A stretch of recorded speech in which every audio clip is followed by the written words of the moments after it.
fix yellow triangle on internet icon in Windows 7, 8, 10, or 11. So if you want to fix your yellow triangle on internet icon in Windows 7, 8, or 10, or 11, then what you need to do is you just need to simply go with your search. Under search, you need to search for control panel. After searching for control panel, you need to go with network and sharing center. Under that, you need to select your internet. After that, go with properties. And under properties, you need to select internet protocol version 4 and go with properties again. Now you need to select obtain IP address automatically and obtain DNS server address automatically, and then go with OK. And after that, close and again close. And now you need to restart or just simply remove the control panel and again launch your control panel and your problem might be fixed.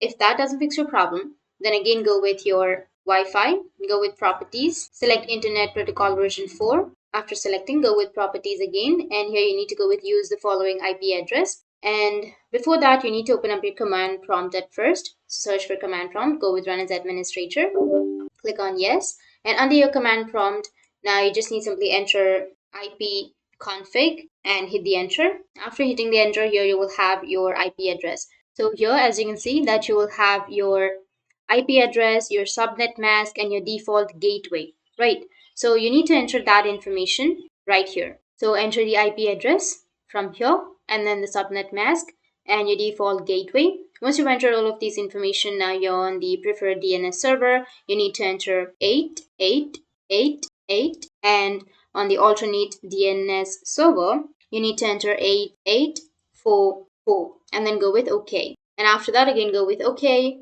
and just close this and now restart your device, and after restarting, you will fix your problem. That's it, and if you have any questions, feel free to comment below. Thanks for watching.